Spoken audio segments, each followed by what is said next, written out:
Hello, how are you? Sorry that I had a rubber band I was going to fidget with, but it was broken. I guess I value intact rubber bands over broken rubber bands. Then it's just a rubber string. What do you call a broken rubber band? A rubber string. There's probably a better joke in there somewhere. That's probably even barely a joke. But what's up, everybody? Welcome back to another episode of Cast Me Outside with me, your host, Aaron Scholl. Today's date is February 19th, 2025. Oh yeah. Glad to be back. Another cold day here. Another regular day at work. Did a lot of podcast listening. Got some ideas to come and chit chat and have some fun and do another episode. I don't know why I need all this fluffing to get into it.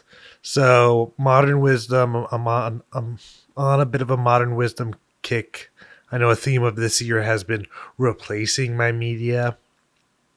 And I've been really let down with the YouTube algorithm and everything. I feel like maybe they know what I like or they know what people like I like.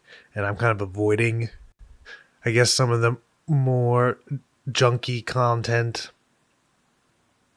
And there's been a couple refuges.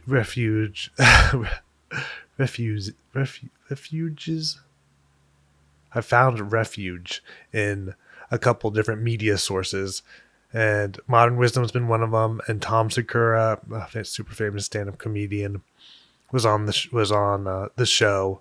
And there's a part of me that was a little hesitant to listen to the episode for one reason or another. Maybe because I'm not the biggest fan of Your Mom's House, his podcast with Christina. Just the reacting to TikTok clips.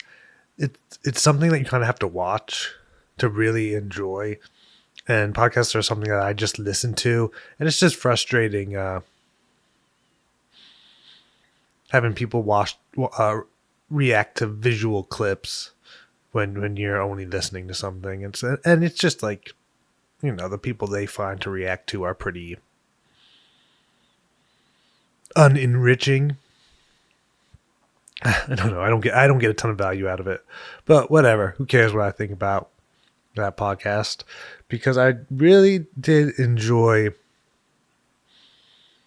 the Modern Wisdom episode with Tom Segura. They talked about a ton of different things. I guess Tom has gotten into fitness, and then they kind of went on an ozempic discussion where they were like, oh, with Ozempic, now no one's going to have to like do the hard work of working out. So like, you're like, yeah, when I see someone who's skinny, I think that's like someone who works hard and is consistent. And I was like, and maybe you do subconsciously. But now with Ozempic, when I see someone who's skinny, I'm going to have to second guess. I'm going to have to be like, are you really hardworking and consistent, or are you just someone who does Ozempic? And I don't think that's like a completely wrong view, but I just thought it was pretty interesting. Like, even like, now, like, before I used to be able to trust skinny people, but now I can't trust them because you might not earn that skinniness. I will say, like, in like an age where the food is stacked against you, it's not like natural. It's not necessarily gonna provide like a solid foundation for well-being and like a happy, healthy life. It is, maybe it is a sign of like staying fit. Maybe it is a sign that you at least value that, and you just want people who value the same things you value. You want to be able to just pick them out of a lineup. Like, oh, it's obviously not you. But now with Ozempic, you could be a lazy piece of shit, and and now I'm gonna be fooled by you, and you're gonna be a fucking con artist. Like also people who they're not fit, but they're skinny. I mean, a lot of drug addicts are skinny, and that's like a joke people say. Oh, I wish I could just get addicted to cocaine and then I'd be so skinny. It's like, yeah. But they were also saying Ozempic's not making you the like lean. It may be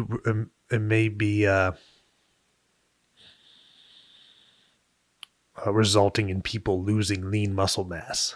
The use of Ozempic, so that's scary. And I always had that joke. There was like always these fat burner pills that were getting sold over the television, and it was like the weight, like 70% of the weight lost was body fat.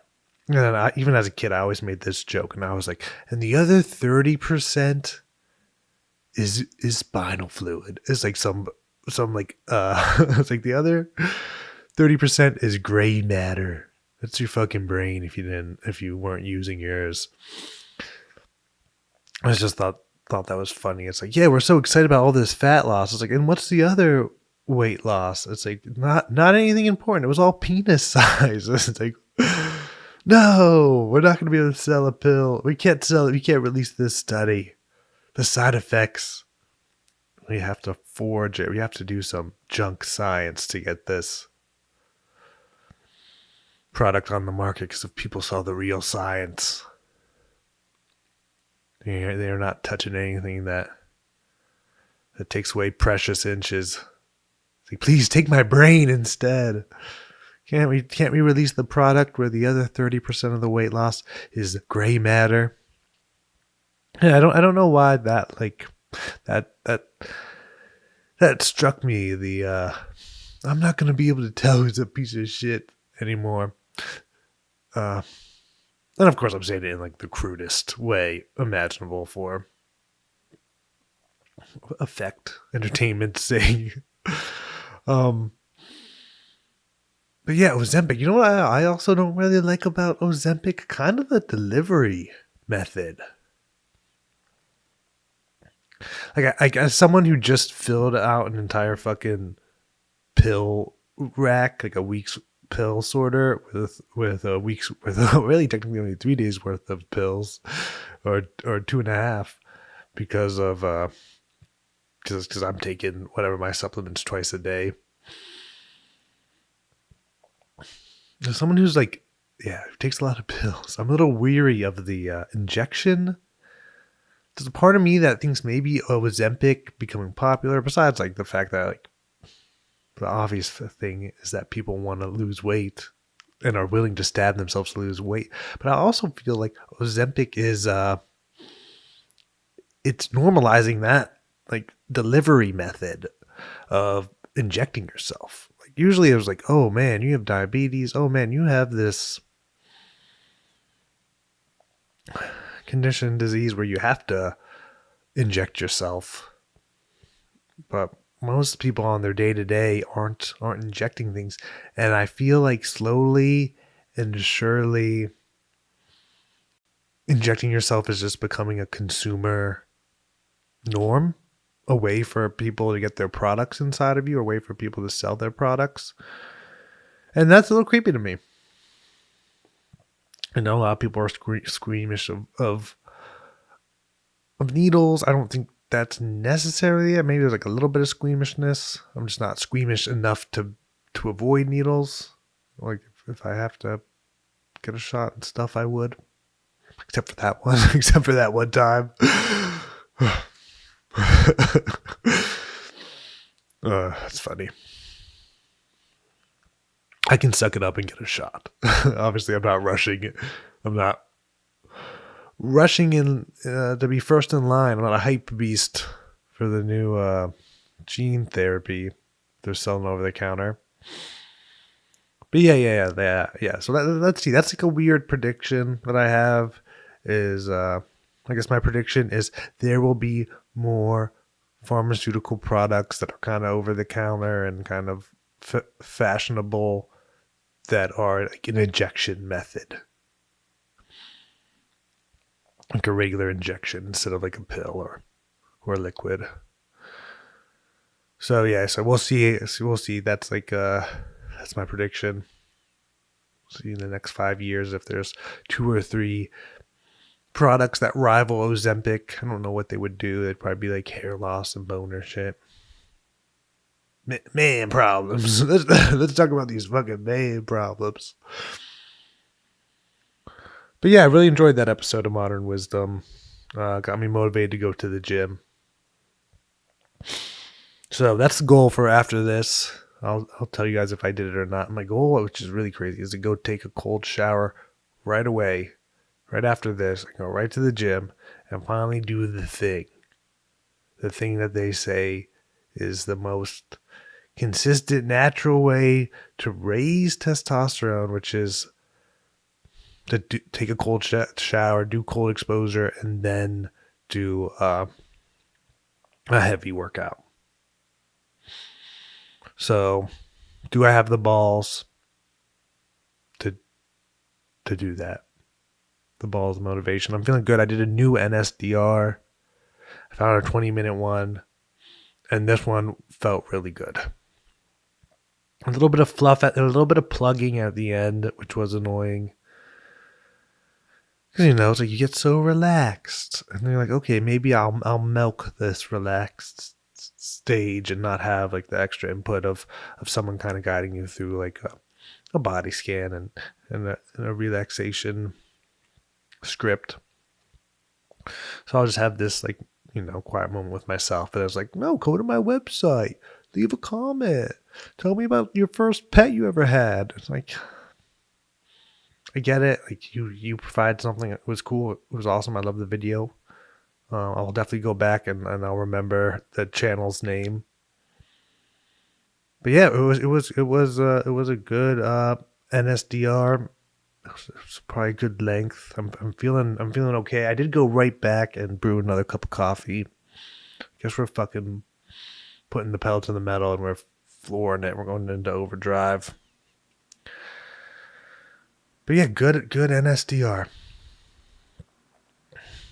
I think bumping it up from 10 to 20 minutes, I think that is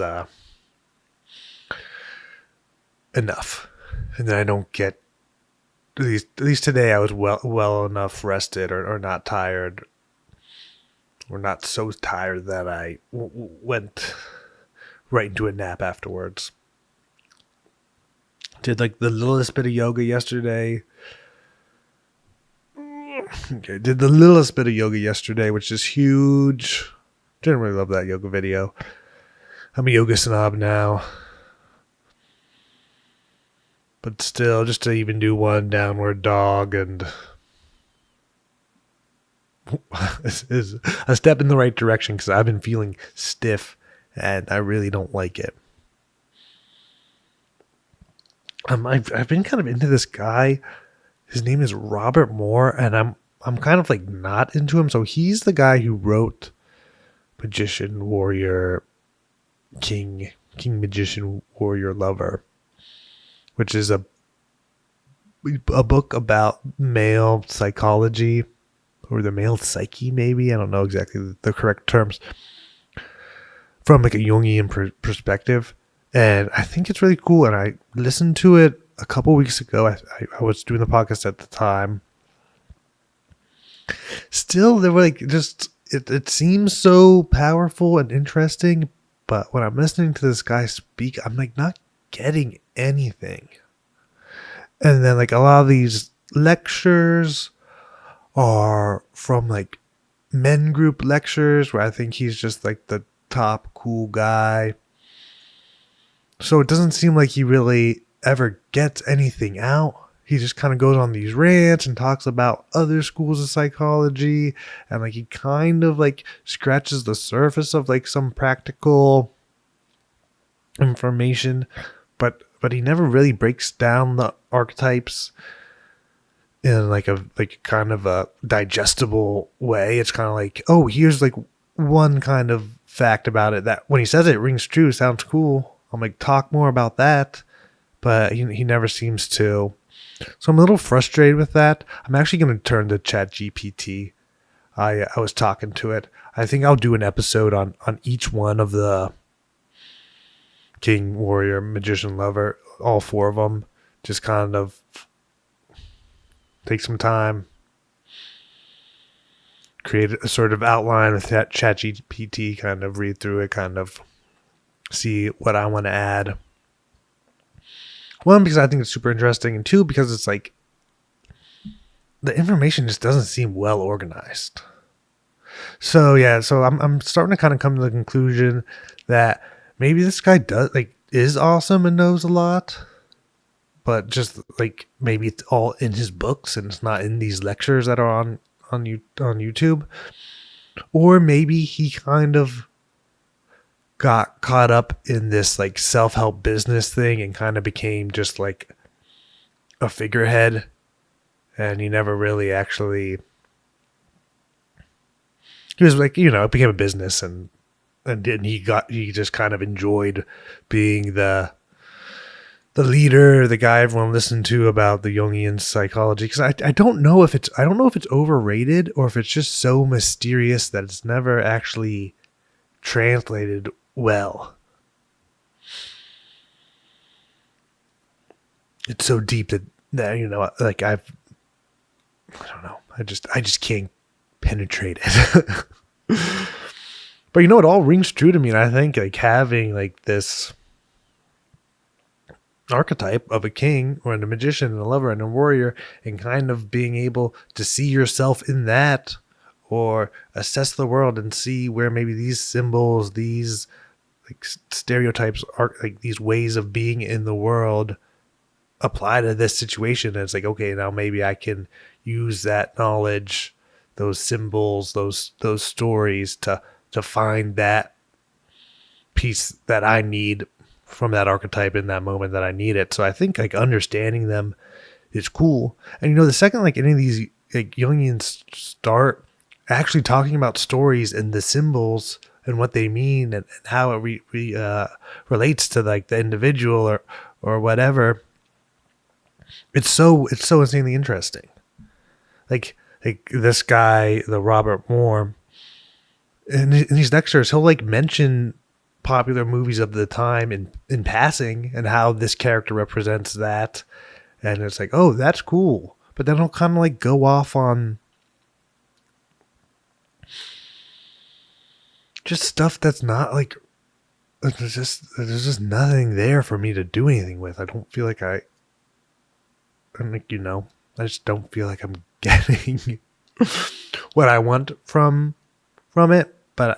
But what he did do is kind of lay out this structure, and then so I have that right direction. And when I was talking to ChatGPT about the king, it's like I feel like I can ask it the type of questions that I want, and I can just at least start to process this system for viewing yourself, your psyche, or whatever, or just the images and archetypes that are in the world, have been part of humanity.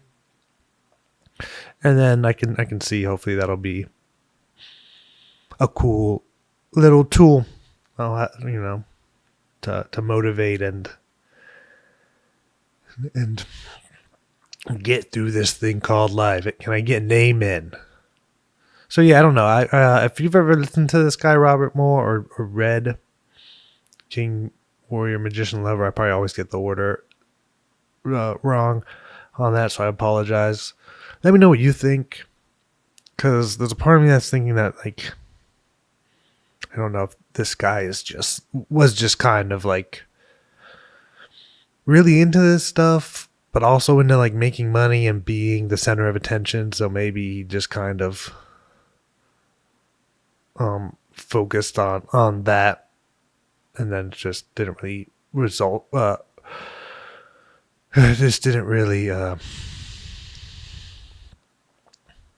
like end up in a product that I like, because he was like kind of mocking the other kind of men initiation rituals that kind of became a business in the West, because I guess that's the big kind of scuttlebutt that people say that have young men hung up on their development, that there is no like line that you cross into manhood. There is no like initiation. So, you'll see these boot camps, you'll see these retreats where they kind of initiate you. And yeah, it is a business, and it is interesting, and it is like probably a fair analysis to say that this is some type of initiation that we don't have in our culture, or at least easily. So it's like a void that's being filled. And then there's a part of me that thinks like he was kind of mocking those. And there's a part of me that was like, he was kind of like, well, I actually have the right retreat, void filling initiation. Like I can actually give you the real initiation because I've been studying the oldest initiations forever. Which, yeah, actually, I wouldn't poo-poo it if you were like, oh, like this tribe, this culture, this people, they initiated this way and it has all this similarities, so maybe a good initiation has this aspect. So I was just being really vague there, but yeah, maybe they all have something to do with like some type of deprivement of food. I was like, okay, so if I was artificially like reverse engineering an initiation ritual, I'm going to have lack of food as part of it. Like you're going to go on a 3-day fast, and then you're going to X, Y, and Z. So like, yeah, I would be interested in hearing about a Jungian reverse engineered modern initiation theory. But yeah, I'm not getting the breakdown that I want, and like the deep dive into the archetype. Like, yeah, he just goes all around and around and around, and that probably reminds you of someone you're listening to right now. So yeah, I'm excited to kind of be on that little intellectual path. Just see, it's gonna make us. It's 4 things. It's gonna be like. Yeah, I don't know.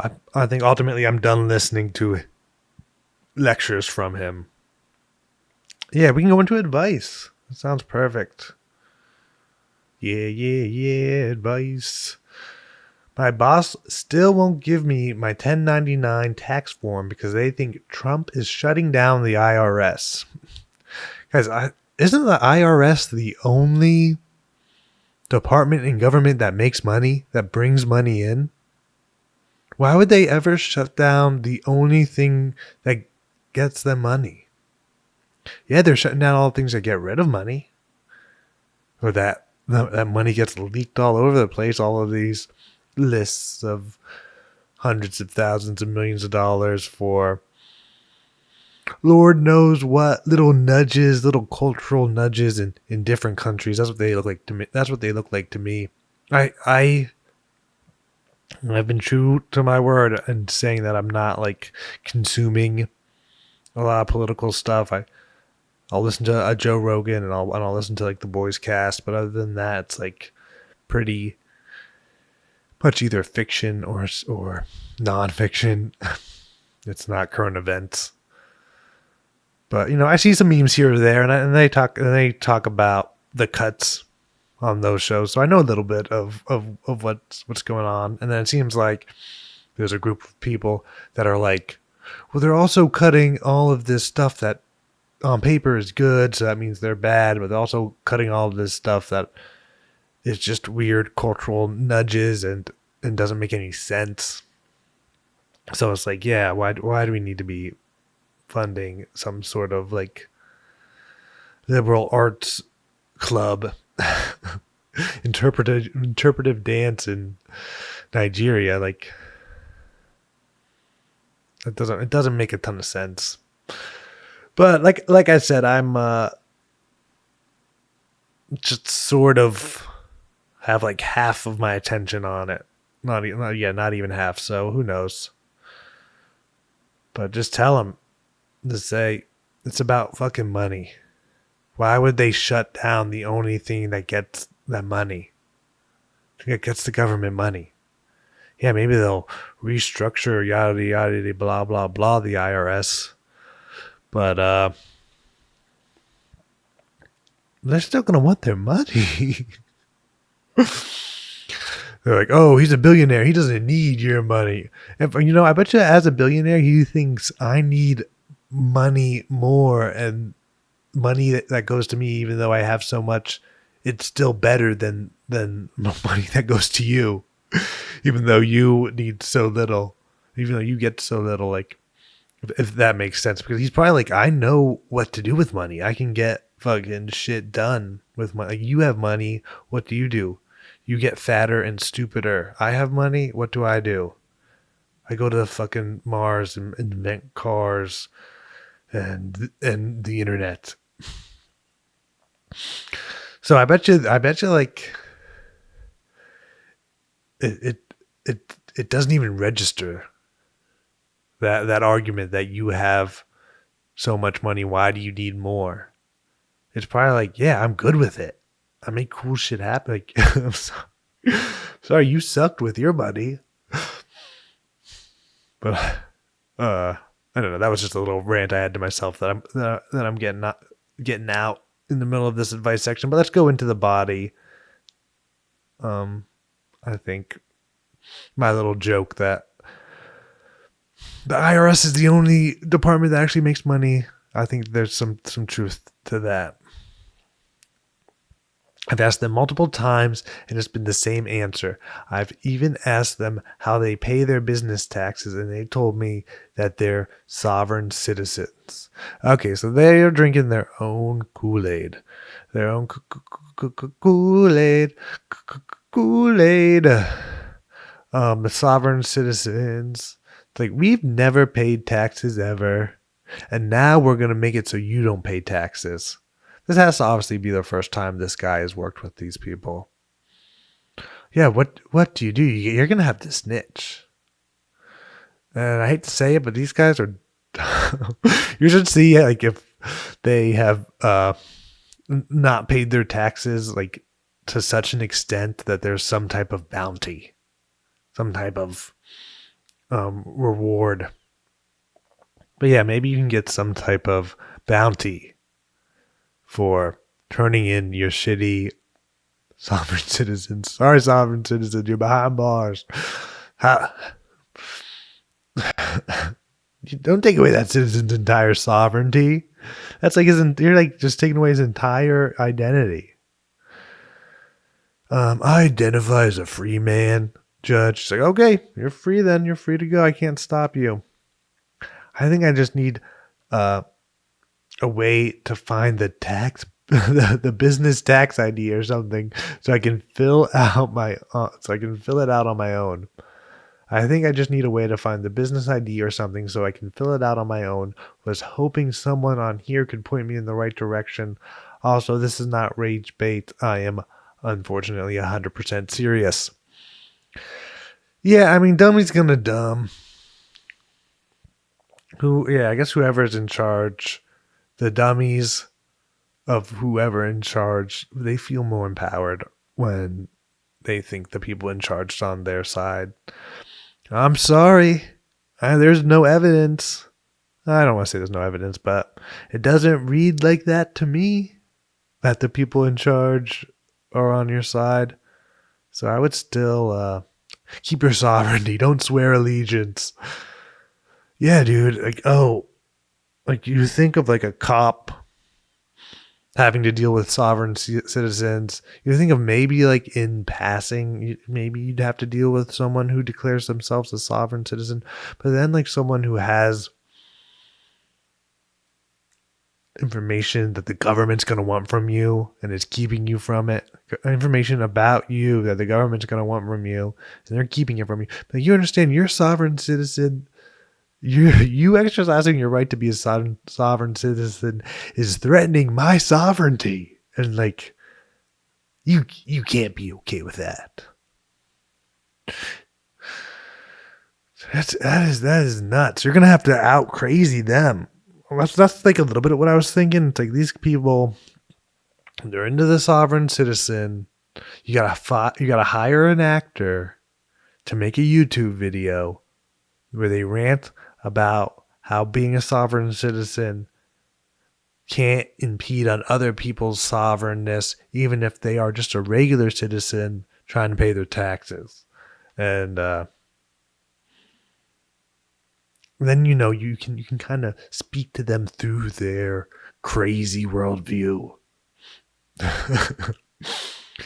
I don't know about sovereign citizens. I have listened to when I was like listening to content that was very much kooky. I listened to the Tinfoil Hat podcast with Sam Tripoli.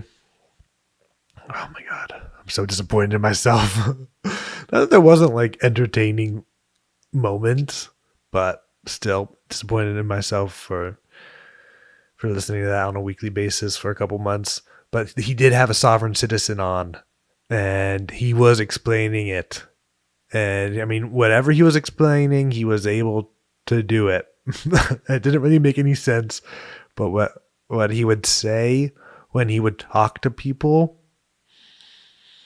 like talk to I guess bureaucrats, when he had to kind of get through the system, he would like do his explaining, and then I guess the people who understood what he said would just go, "Wow, that's a really advanced tax strategy." So like there might be some type of tax strategy where you can be sovereign or whatever. I forget all of the details. But are you a sovereign business too? Like yeah, exactly. You probably do just need the business ID or something. Just write them a handwritten note. Whatever, and make sure it gets to the deep state people in the IRS. Be like, listen, the business that I work for is owned by, I don't even want to call them Trumpers, just QAnon adjacent people. Like, I would pay my taxes, I swear. Based off my calculations, here's what I owe you. Please forgive me. I will be voting for the establishment next election, so this does not happen again, IRS. Or, tweet about this enough. We'll apply enough pressure via social media, and we'll get Uncle Sam his money on your behalf. We'll fundraise it. Imagine. I mean, it's not that crazy. I didn't pay my taxes for 10 years, guys. Please, I made a GoFundMe. Please. Taxes are gay. Don't you agree? Yeah, I agree. Taxes are gay. I haven't paid my taxes in 10 years. Right on, man. I wish I didn't pay my taxes for 10 years. Well, now I need $10,000. Would you support my GoFundMe? Will you pay my taxes for me? The thing I don't agree about? I need your help to do the thing that I'm morally opposed, so I don't pay the consequences for my actions. I would love that. Maybe we can make a fake GoFundMe for someone's taxes. Call it art. And we'll donate the entire funds to the IRS because we don't want to see you going anywhere, IRS. You've been the butt of many jokes. I don't know anything about taxes. I know there is an advanced tax strategy that you could do. I don't know if these people did it. I don't know if businesses can do it. I think this guy is screwed by people who think they can do it. So see if there's a reward for people who don't pay their taxes. Throw businessman under the bus. Take his sovereignty. Bury him under the swamp of bureaucracy for fucking your day up. Sorry, 1099 guy. You should have got a W-2 job like the rest of us. I don't even know exactly what I'm talking about. And when it comes to taxes, I'm not H&R Block, but you should get someone to get it through these H&R Blockheads that you work for. Like we're not all sovereign citizens. Some of us are paying taxes. Man, don't you care about your non-sovereign citizens? Don't you care about the sheeple? Do you really want to see the sheeple get slaughtered by the IRS? Start seeing if you can mumbo jumbo into his brain. But yeah, other than that, lawyer up. I'm sorry, dude. He's gonna take away taxes. That's one thing that, in my very limited understanding of the world, the government not getting their money. That's one pipe dream that I am not smoking on. But okay, very cool. Thank you so much for listening to this episode. It's been another regular episode of Cast Me Outside. We'll be back tomorrow. But that's it for this day's episode. It's been a lot of fun, but we're done. Gotta run. Thank you this time for your time. And until next time, keep on living and loving. Peace.